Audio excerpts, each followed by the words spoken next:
আজকে দেখাবো আপনাদেরকে বাসার ছাদে ছোট্ট কলা গাছে কলা ধরেছে।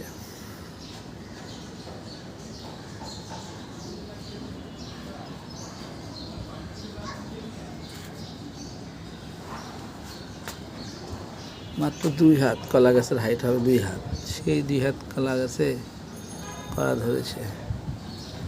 এরপর দেখবেন ছোট্ট একটা আম গাছ, এই আম গাছে আম ধরেছে।